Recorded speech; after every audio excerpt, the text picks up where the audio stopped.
Next speaker is Simon Felten, and he is going to start with his first talk about global logarithmic deformations theory. Yes. Yeah, thanks for the introduction. It's a pleasure to speak here. My talk will be about my monograph, global logarithmic deformation theory. Throughout this talk, we will talk over the complex numbers. So our goal is to construct Calabi-Yau varieties. And I'm not only interested in smooth ones, but also in very singular Calabi-Yau varieties. So here's my definition. V is the Calabi-Yau scheme.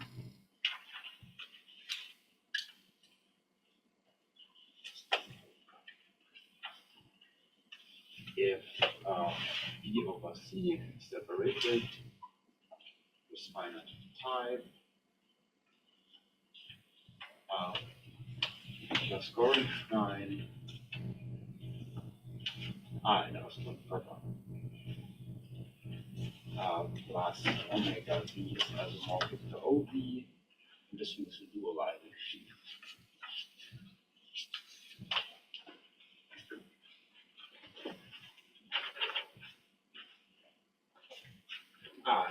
Infinite.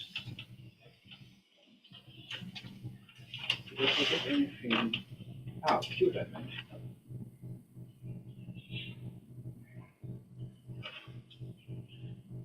So here's my example.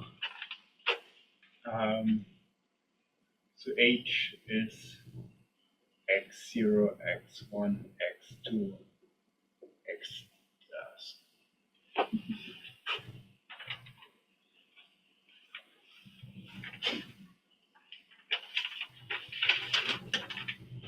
Equal to 0 in P3, and this has for the reducible components hi, where this thing is equal to xi is equal to 0. So how does this thing look like?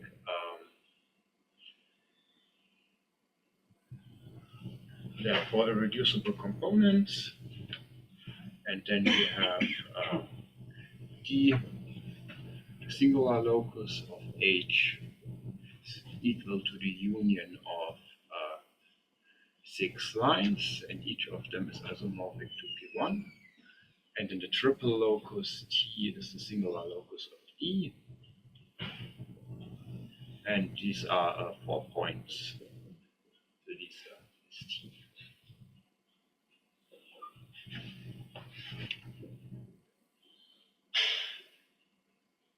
This thing is called a double locus. This is an example of a Calabi-Yau scheme in the sense of this layout.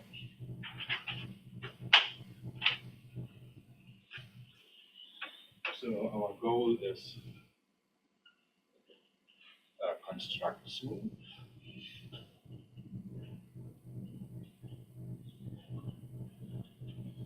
Calabi-Yau varieties on any forms.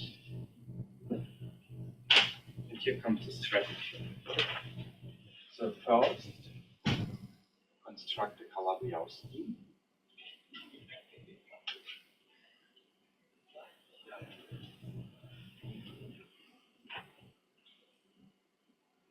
And then step B0 is deform V into CY manifold Y.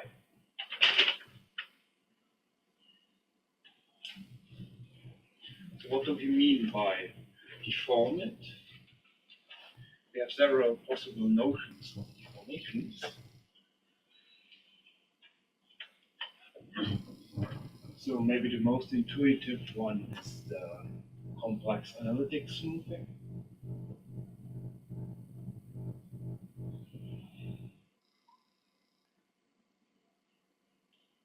So this is a complex space X having to a small disk D, and phi minus 1, 0 is isomorphic to the nullification. and pi minus 1t for t in e without 0 smooth. And of course, flat and proper. Then we have a complex algebraic smoothing, which is probably the thing that we want in algebraic geometry. So this is S, smooth curve, and to distinguish point 0 here, and X, F is again flat and proper, and here is X0, fiber, which is isomorphic to E, and then F minus 1 of T is smooth for T in S of 0. This is an algebraic smoothing, and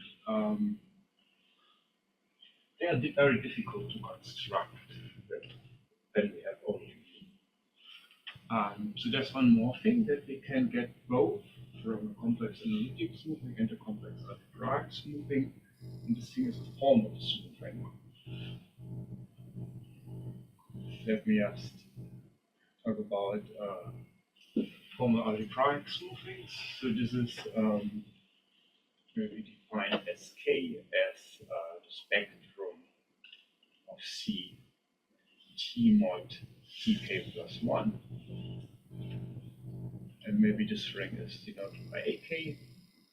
And then we have X0, S0 here, and this ring is isomorphic. Then we have S1 here, X1, and so on. So for every K, we have one flat infinitesimal flat deformation. They're all Cartesian. And so this is a formal deformation. And what does it mean to be a formal smoothing? It means that there exists an M such that Tm is contained in the Deft fitting ideal of omega 1 xm s, and D is the dimension of V. What's the relation between these three notions of a smoothing? Okay, I have a complex algebraic smoothing, gives rise to formal smoothing by base change, gives rise to complex analytic smoothing by analytification, and moreover, when we have a formal smoothing,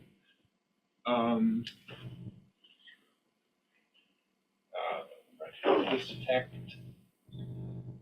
exists. Formal smoothing implies exists complex analytic smoothing.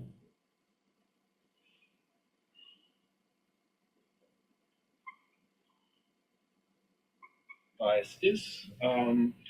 Because we have dorsal deformation to the complex diagram of complex spaces, and then we can go out in approximation and get this thing, while this thing is more or less out of reach with constructed, with via deformation theory of B.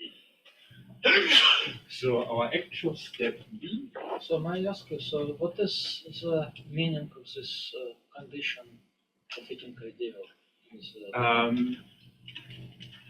Yeah, so the situation is the smoothness of. So if this holds, if I have a complete algebraic deformation that satisfies this condition, then there is this condition, then this holds for some n. And conversely, if this holds, then we can shrink S around 0 so that they're all smooth. So smoothness of the nearby fiber in a complex algebraic deformation or in a complex deformation can be tested infinitesimally if we know it infinitesimally up to all orders. And one order will be sufficient to know it. Yes? And if you replace starting approximation by other approximation theorems like Popescu, can you get a bit better than complex analytic smoothing?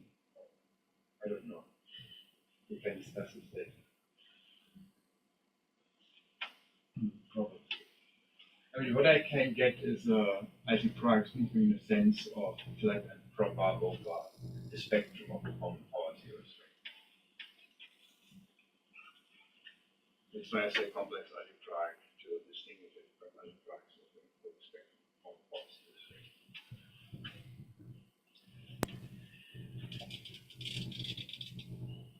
You will try to construct the formal smoothing. Yes, that's what I want to say. So that's why this was step B0.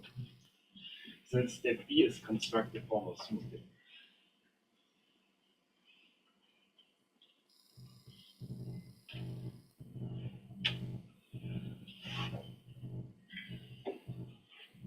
And this is what this talk is about. We'll start with B. We want to construct the formal smoothing. And constructing B is essentially like this. Okay, this was a subset in B3, but you can also start with a polyhedron and take the toric variety, include them like in the cell decomposition of. I mean, you can think of this as a copy of S2 with a cell decomposition and some similarity structure. Yes. And do you get some control on the sizes of the Jordan blocks of the monodrome? Can you construct a formal smoothing that is maximally I don't know. No, I didn't think about monodrome. The reason why I'm telling you the complex analytic thing is because I find it nicer to picture. The thing that I normally think about is formal smoothings. But you probably can get some. Here, so this was the.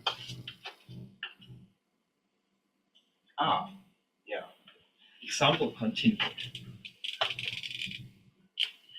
Okay, so K is equal to F4 equals 0 in B3 smooth quartic surface. And then we can look at E is equal to x0, x1, x2, x3 minus T F4 equal to 0 inside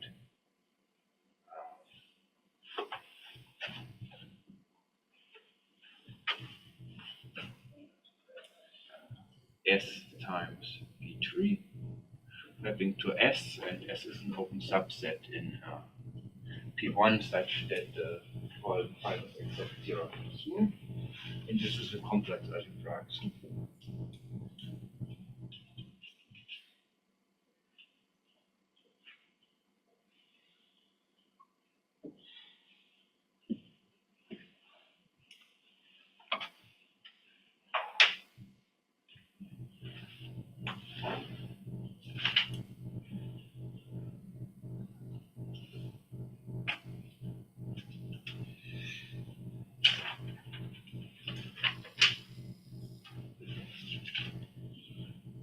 And now I will talk about normal crossing spaces.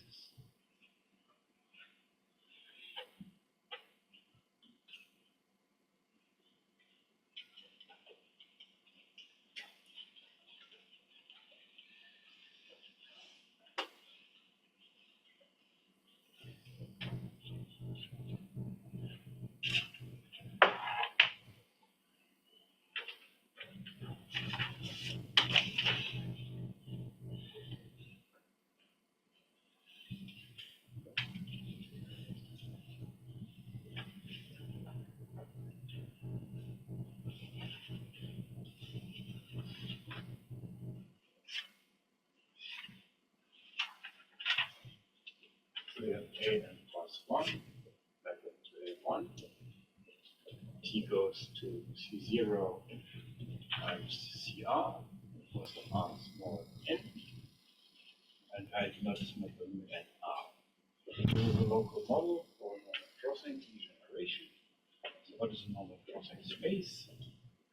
E is normal crossing scheme again. EC separated type and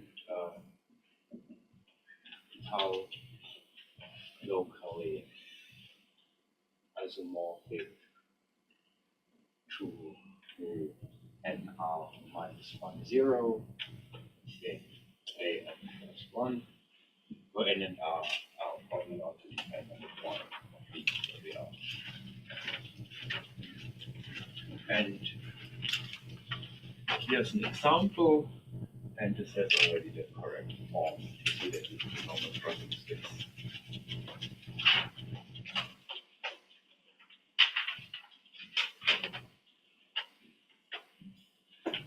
So what is a semi-stable smoothing of this thing?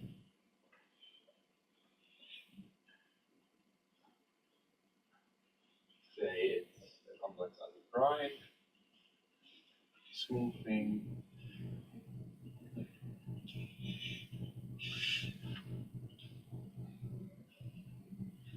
F is S, which is locally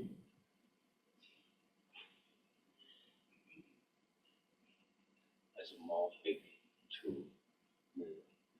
nr. This is the most well-known type of smoothings, and we will now for some time focus on the construction of semi-stable smoothings before we go to more general smoothings. Again, example. This is not an example. Why is it not an example? So we have C. This is equal to the intersection of H and K, considered inside H. So they are both in P3. They are both in H, and H is the central fiber of H. And so E without Z to S is semi-stable.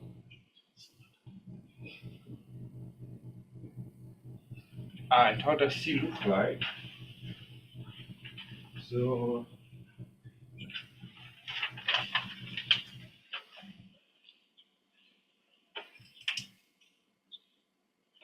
sorry. This thing has codimension 1, right? This is one-dimensional. That's not what I mean.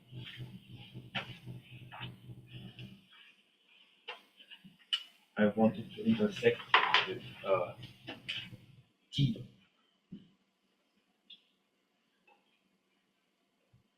So now it's 0-dimensional. It consists of 24 points, 4 on each. Here, 4, here, and so on. The C consists of 24 points. And there are in 4 in each Lj or T. So none of these points lies here.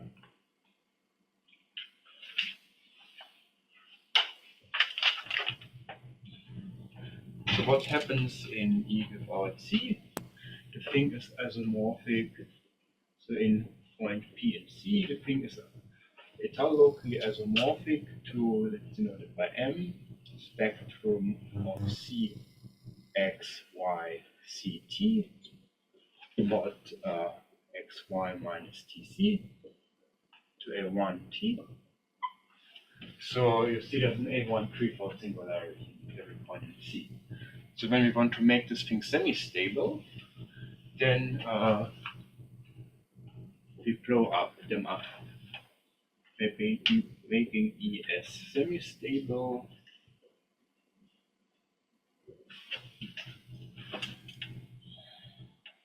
So we take the blow up in HI of E, mapping to E, mapping to S.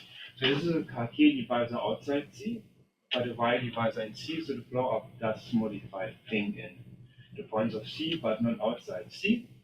And when we repeat this in strict transforms, then we can blow up each component once, and this will resolve all the singularities of E, and then then the thing becomes semi-stable.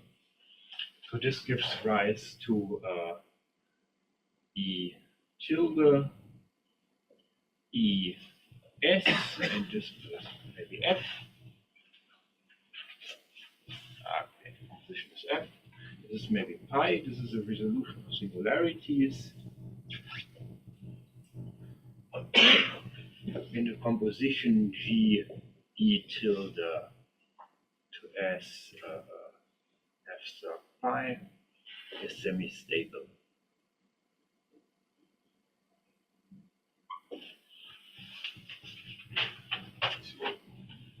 Yeah. Just to double check that, so in this definition, it's not about the nearby fiber being an NC scheme, it's really about the map for the deformation. Isomorphic, yes. It's not, I mean, this is, I mean, every fiber is normal crossing here. But the map is not normal crossing. The map is not semi-stable because the map is not isomorphic to its local model. It's just that every fiber is locally isomorphic to a fiber of the model. But it's not the same thing. So it's not about mu being equal to F locally, it's about the fibers of F looking. No, being semi-stable means that F is locally isomorphic to mu. So locally isomorphic means that for something where I saved some space to make my talk shorter. I mean, it just means that you have X to S, and you have this thing, and they are both a tau, and then you have A1 here and A n plus 1 here, and they're also both a tau.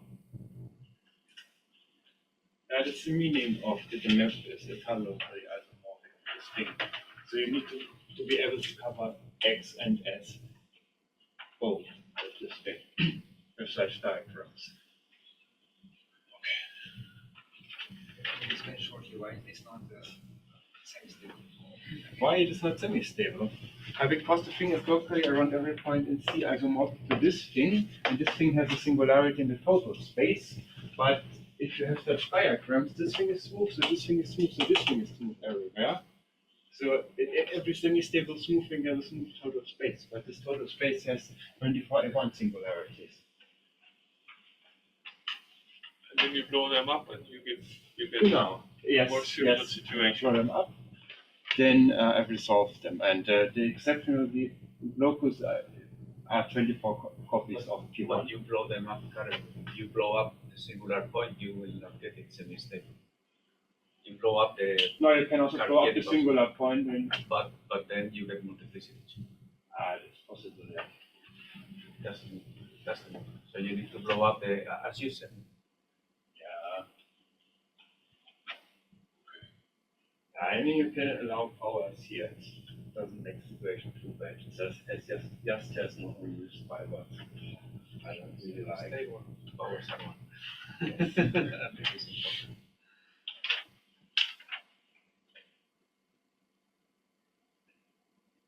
important. Okay.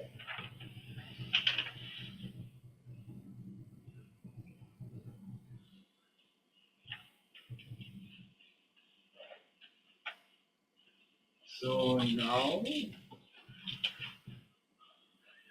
say we have x0 is equal to v. Here's S0 is as a point, running to S, and this x, and this one is semi-stable. So, what do we have sk here? We already defined. Here's xk. And so this is not just an arbitrary flat deformation, but it's a flat deformation that has this local model. But the local model does not only depend on the ring. I mean, this was the spectrum of CT mod t to the k plus 1. But the local model does not only depend on this ring, but the local model also depends on the T algebra structure of this thing.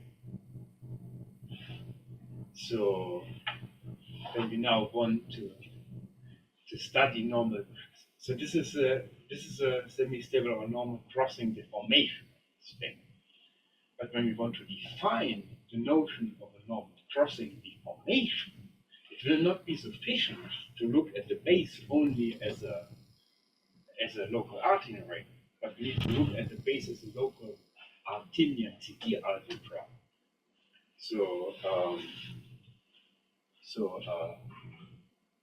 Local model for NC deformation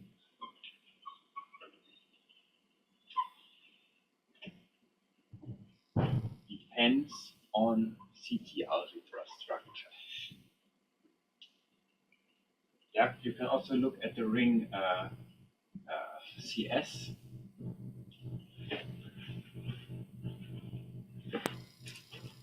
The ring CS mod S to the k plus 1, where t maps to 0. And you can also make a base change of the local model and ask for the thing to be locally isomorphic, but then you get a locally trivial deformation. And when you have a general Artinian ring, there's no canonical CT algebra structure. There is one, but t goes to 0, but then you don't get semi-stable deformations. So what we are going to do is to study the deformations is not the function of Artinian rings or flat deformations, but one where we replace art with art CT. And this is a category, and the objects are local Artinian CT algebras with residue field C, and the morphisms are given by local homomorphisms. So this will be the base category of our deformation functor, and then we can define the normal crossing deformation functor.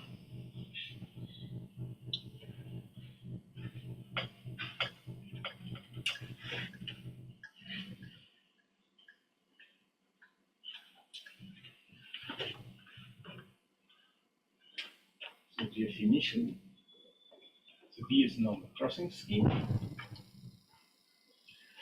Then,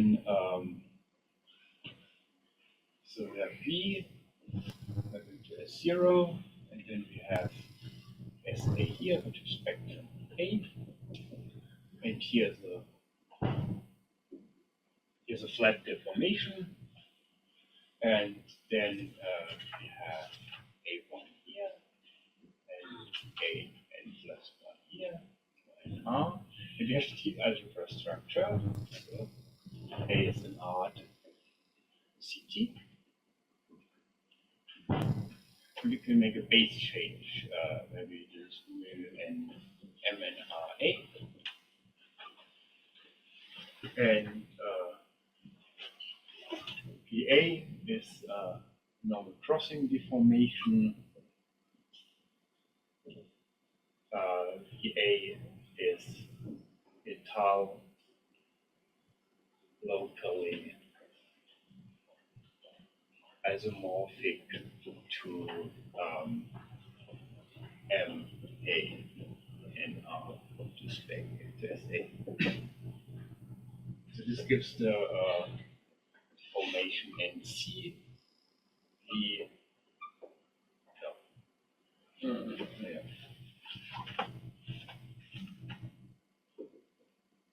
from art CT to set.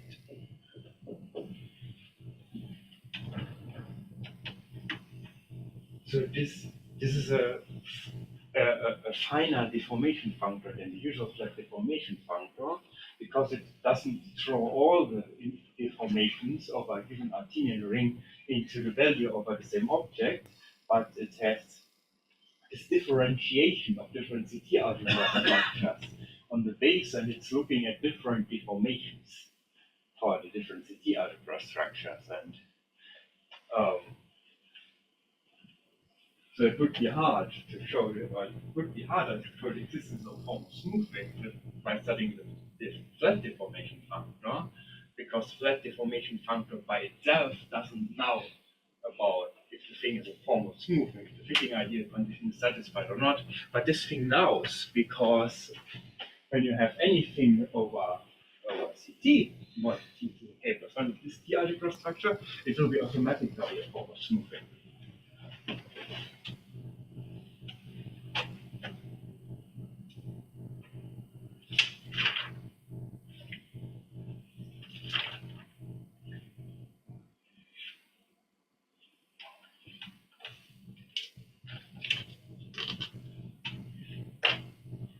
So now we are coming to log structure. Are there questions about this part?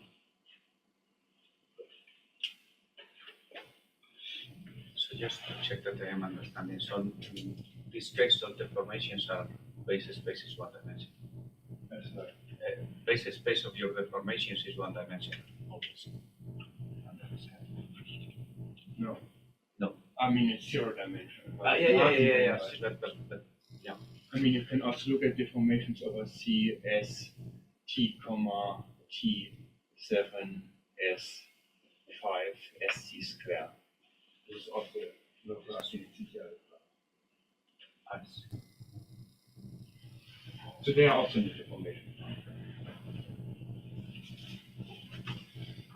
And for example, the tangent space to this deformation functor is still def NCV over CS mod S square. So tangent space is not G over T mod T square. So it's still these values that classify a possible.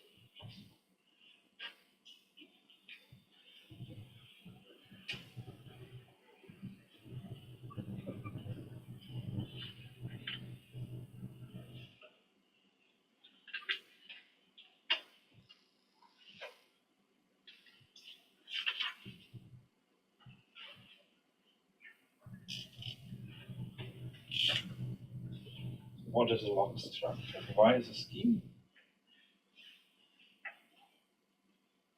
And then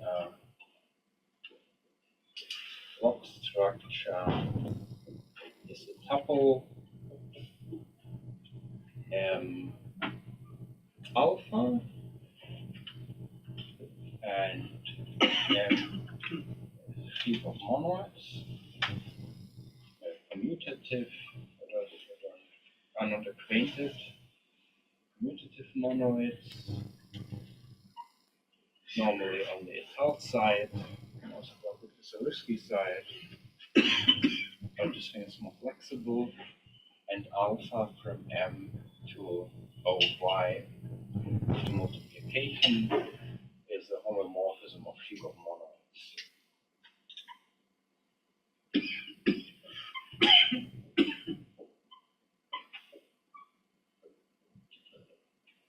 So this thing is called a pre-log structure, and it's a log structure if it holds that alpha minus 1 OY star mapping to OY star is an isomorphism.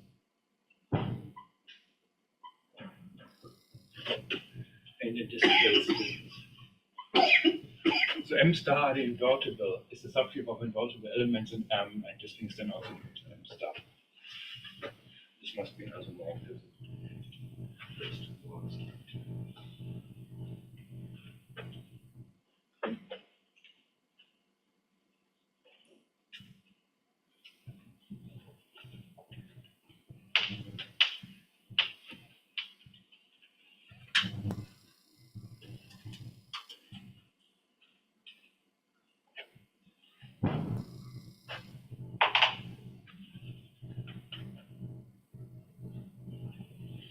Okay, it's an example.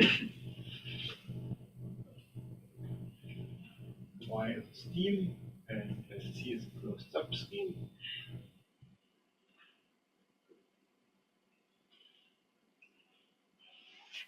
So we have W in Y, and we should be a tuple open. We set gamma and YC is equal to the functions f and gamma W of Y such that f is union to W out C is invertible.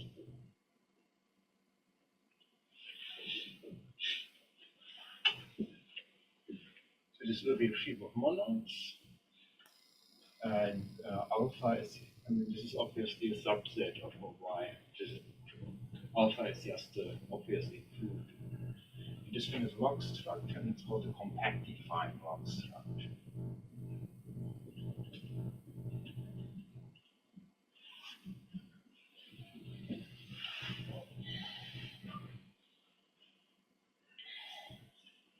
Why is it called compact defined? Because often Y is proper and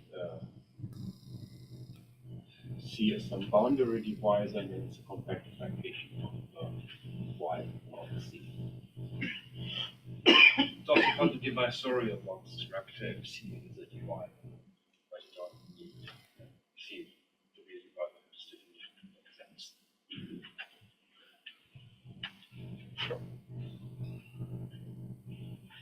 And did you note this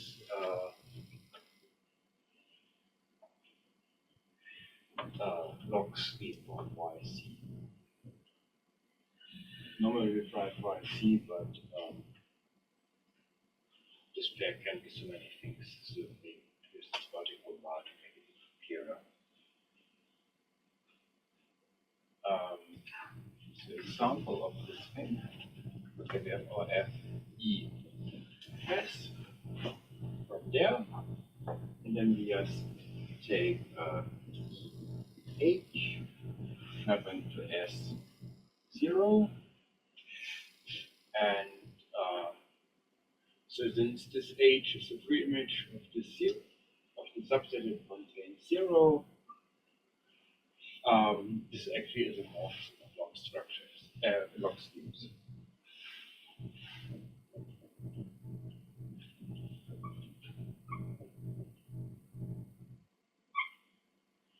The same is also with E tilde, maybe H tilde is the free image of this thing.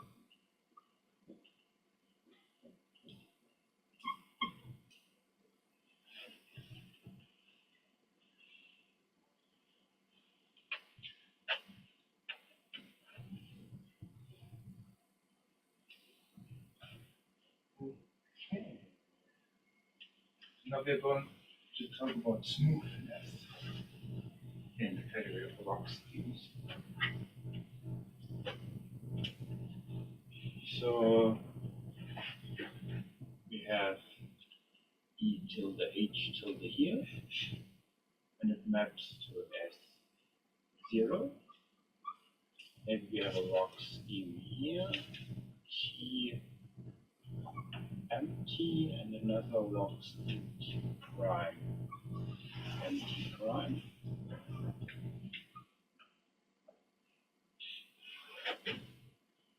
And this is an infinitesimal thickening in logarithmic sense. And the fact is, X is local, so E tilde H tilde to S0 has the infinitesimal lifting property.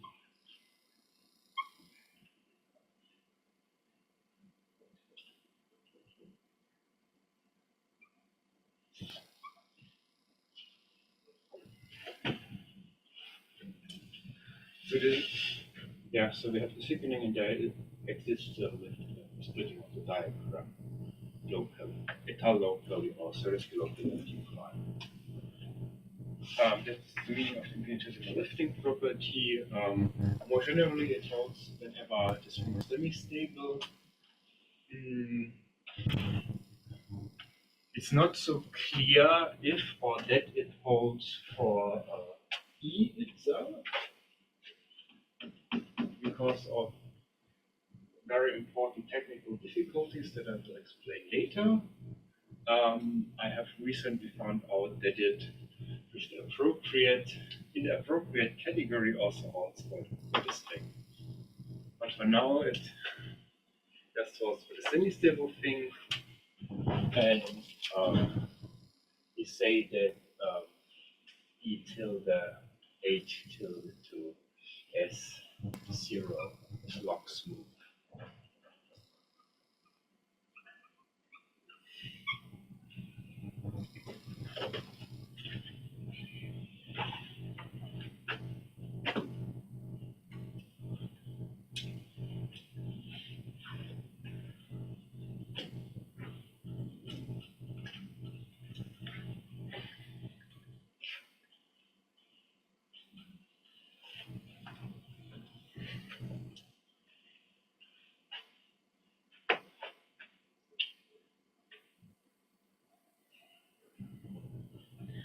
what else do we know about log structures?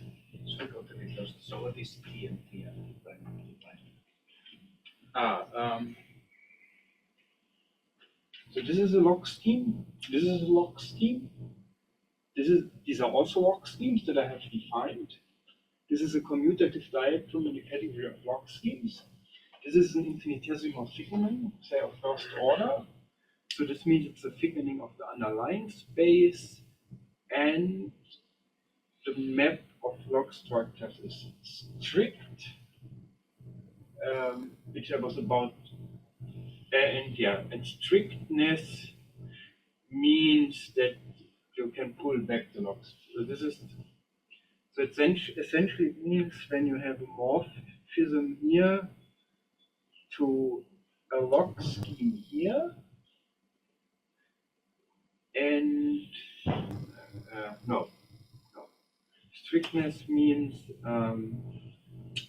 when you have a log scheme mu here, and you have a map of log schemes here, and you have a map of schemes here that factors this map, then there's a unique way of enhancing this thing into a map of log schemes such that the diagram commutes.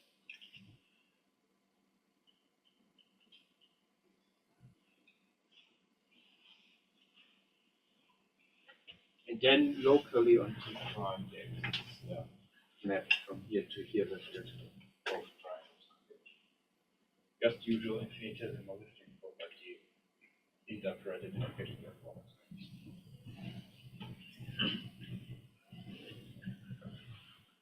So what can we do with log schemes? So say we have x, f, y, and alpha y, my to oy is log structure.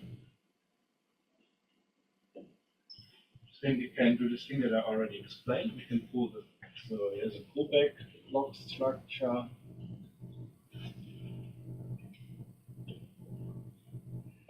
And it's denoted by f upper star log my to ox.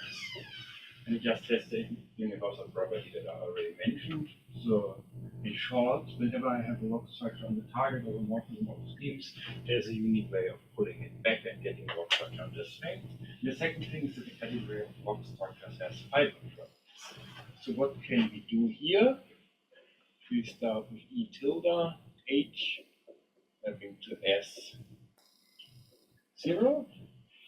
Then we can go to S0 here, enter the perspective of C, and this was the point 0.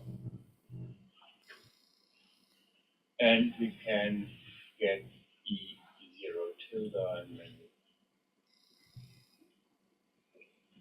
so we can make this into a Cartesian. So we pull back the S0 now is a the N0 is the pullback structure of the embedding. And then we can this diagram, and log smoothness is stable under base change, so this thing is also log smooth. And now we may have SA, and here's a map. I mean, we have to fix an isomorphism of our S0 head with CT for this. And this was a smooth curve. I mean, the example, we already have fixed such an isomorphism. And we can also pull back the log structure here, and we can complete the diagram here.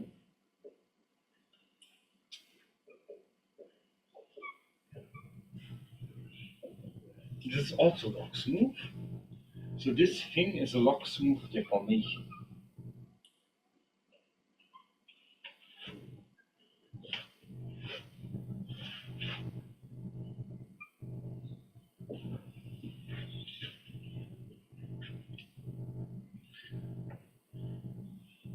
And the log smooth deformation comes to also start from RC. So whenever we have this A in art CT, then we have this log structure here. I mean, you can pull it back on A1, so the log structure is defined. And then you can look at the isomorphism classes of log smooth deformation, something log smooth. So this gives the log smooth deformation function, LD, from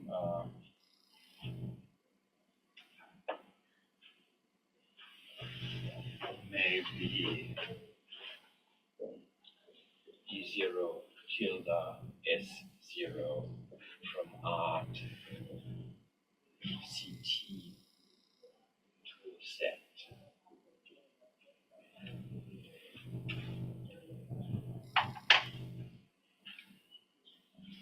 So why is this good?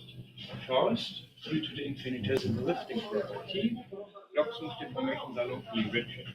When you have two log smooth deformations, then they are locally isomorphic. And also log smooth deformation, infinitesimal automorphisms are controlled by logarithmic derivations. So we have a lot of logarithmic tools to study log smooth deformations.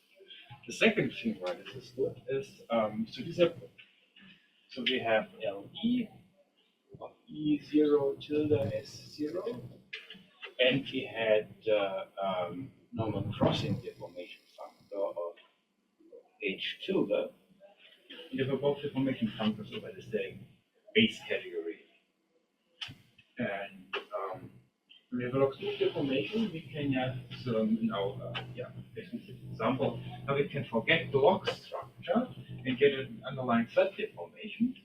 And this happens to be, we have already had these local semi-stable deformations, which are log smooth. And since we know that they are locally rigid, we know that every local log smooth deformation must be locally isomorphic to this E tilde K. So actually, when we forget the log structure, we get, even if the log smooth deformation under consideration is not the one that comes from this explicit family, it must be nonetheless a normal crossing deformation. So we get a natural transformation with the deformation. What we wanted to construct before was a formal deformation inside here. And because of normal crossing condition, we already knew that it would be a formal smoothing. So if you can construct one here, this image will be normal crossing deformation here. So it will be actually sufficient to construct one here. This is what we are going to do with logarithmic deformation.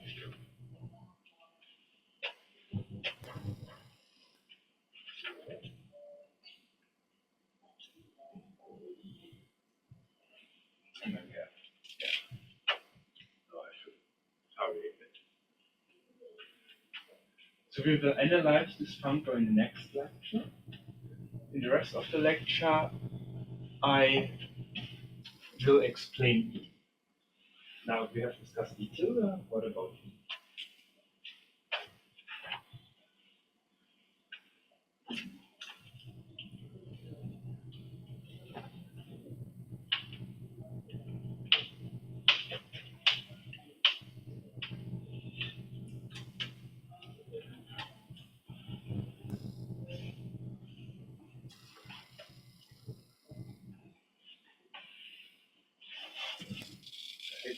Paragraph 4.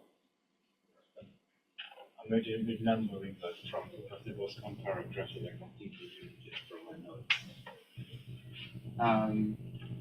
So what do we already have here?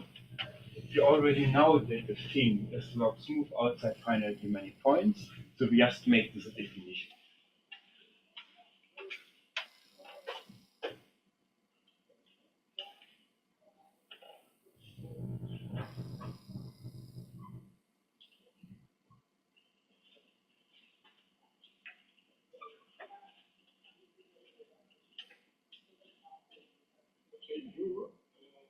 You use the E tilde, use G for definition of the log structure with E tilde over 0, but can you just write in terms of H? No, the log structure depends on the family.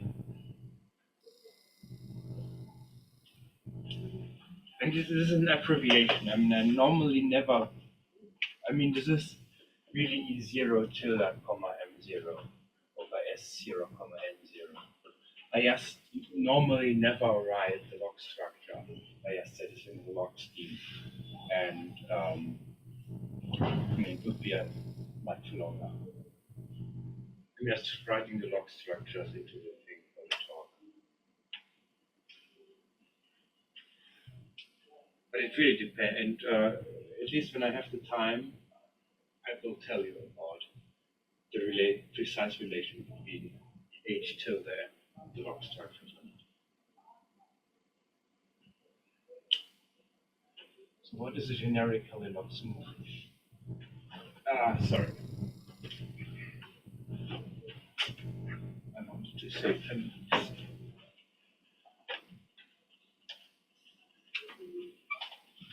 So I give an abbreviated definition. That's not the full definition. So the thing consists of logs in S. Sorry, the logic is that you wanted to construct deformations. Use the fact that we have a semi-stable deformation there. But you're not happy. But then you have to construct log smooth deformations using that fact. There are other ways of constructing the log structure. But if you start from H, how do you avoid knowing the semi-stable I want to deformation? explain this after giving this definition. That's a very important question, and I will come back to it. So S is a log scheme, and F x to S is a morphism of schemes.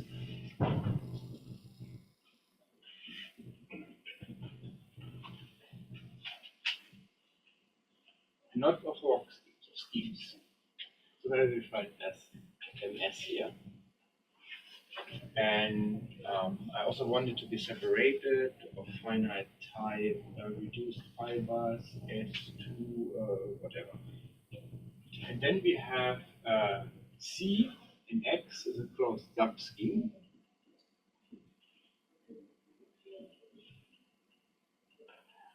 Such that the codimension of CS in XS is at least true for all points S in S. And then we have the complement U, and MU is a log structure on U. And then we have a morphism of log schemes F from U MU to SMS, which is the given morphism on underlying schemes, and which is log smooth. So this is the situation that we have here. We remove the C, we have the log smooth log structure there, but the morphism of schemes extends across C. That's what we call a generically log smooth family.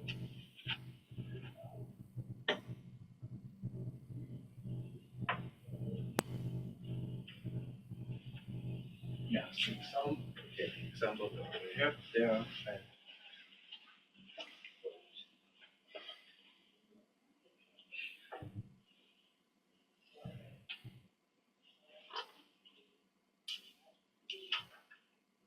Yeah, probably need a little bit more time than another 5 minutes to tell you the answer of your question. Because there's another thing that I want to tell you first. We had that log smooth deformations were locally rigid. And now we get a notion of generically log smooth families, but they're not locally rigid, but we can do something about it. Namely, we had these local models, M.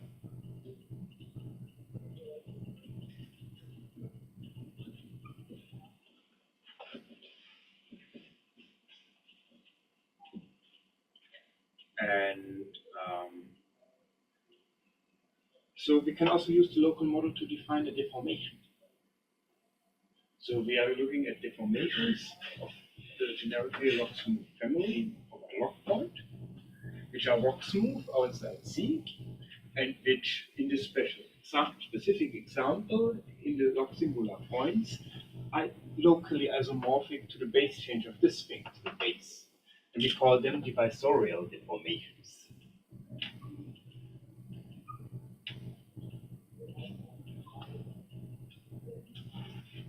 This is an old name of Cross and Siebert from the 2000s. And I think it's just called divisorial because it comes from looking at a local deformation in the divisorial log structure. It comes from divisorial there, whereas generically log smooth deformations may not come, may not be, what may not. It is possible that generically log smooth deformations cannot be defined by a log structure by a compacted log structure. But they can, and they are called divisorial deformations. And the fact is, divisorial deformations are locally rigid.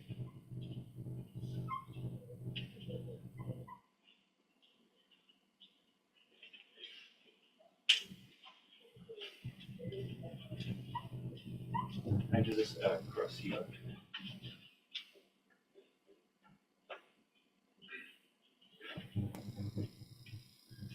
So now we have for both, for the resolution and for E itself, locally rigid deformations. At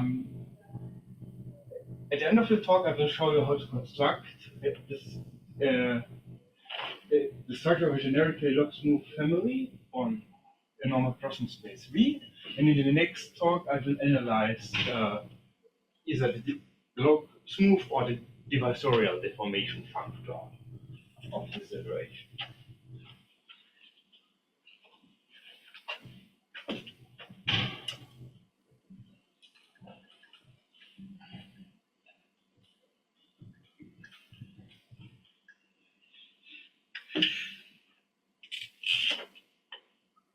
The thing is called a log smooth structure.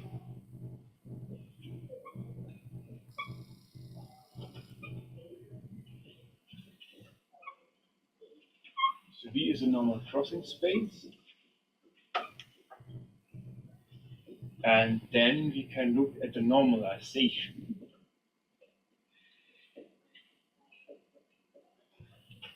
Nu V tilde to V. And on V tilde we have a sheaf. We have the constant sheaf of stalk N, considered in the Tau topology. And we can look at nu lower star of this. So, for example, we still have stalk N here and in the middle N2. And so this sheaf has a section 1, or this is a constant sheaf of stalk N. And we can look at nu lower star of the section. And we denote this by P, PV, and we denote this by rho bar. So this turns V in what we call a toroidal crossing space. Now a log smooth structure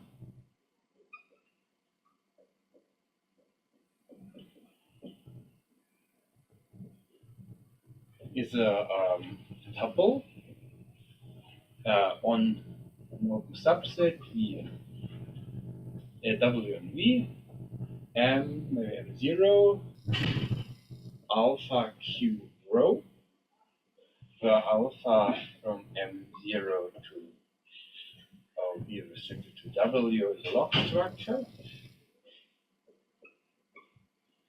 Q from M0 to P restricted to V W is such that the induced map from M0 divided by M0 star to P is an isomorphism.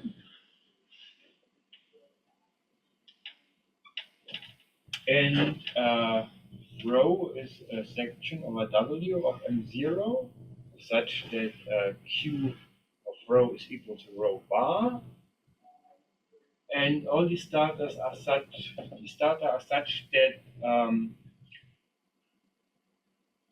W M0 mapping to S0 N0. So, I mean, this is just a point as a scheme, so this structure is already given. Here we have a log structure, and explicitly N0 looks like this: C star plus a copy of N.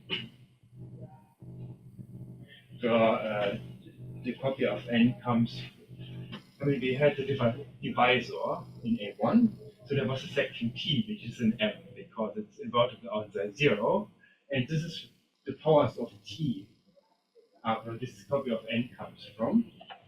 And we have an element tau equal 1, 1 in this thing, and under the morphism of log structures, tau must map to rho. So this is a morphism of log schemes that comes from these data, such that this thing is log smooth.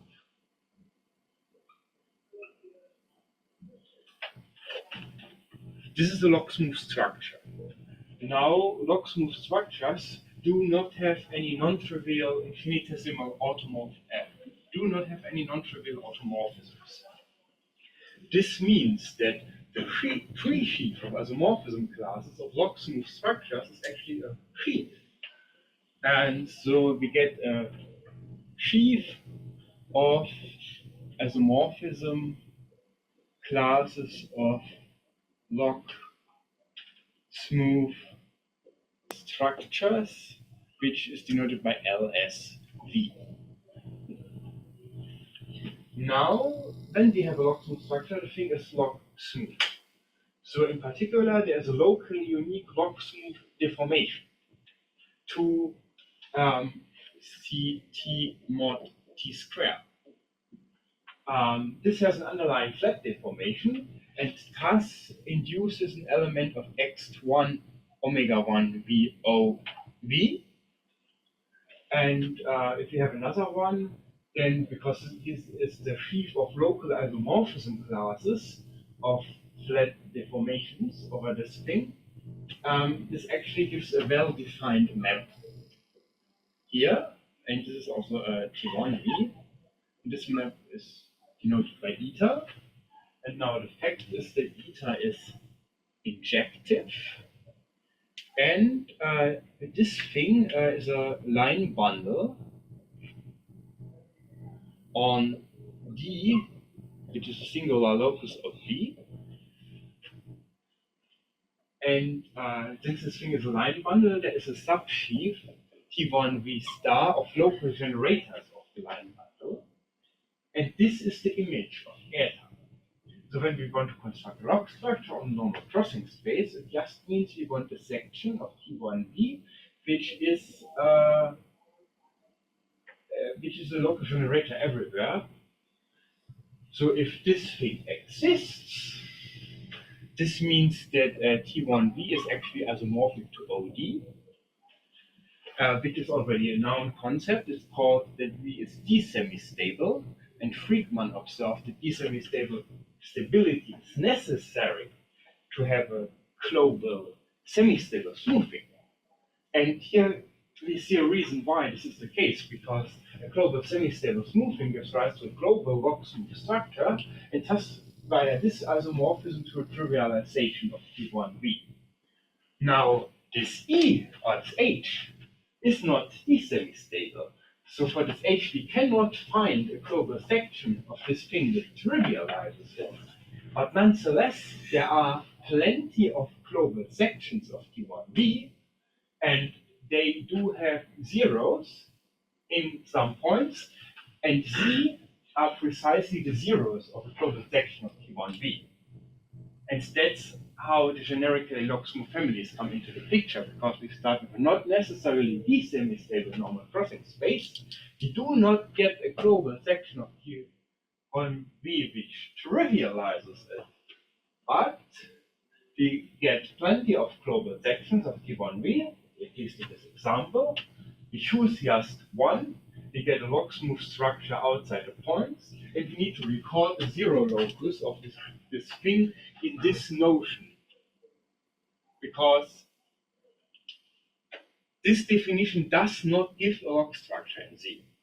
We have the global section of T1V, it defines a log smooth structure where it's non-zero, it defines nothing in the zeros. And so we record it as nothing here. That's why the log structure is defined only outside C. There's a second reason why we do not look at log structures in C. So when you do the divisorial log structure, it is a log structure in C, and it's kind of the most terrible log structure that you can think of. Every log scheme has a canonical functorial field of log differential forms. When you do the log differential forms for the divisorial log structure, rectifying log structure, in this local model, the field of log differential forms is not quasi-coherent. So we rather just do not look at it and work with log structures that are defined on the outside. Thanks. That's the end of my first part. Okay, thank you very much.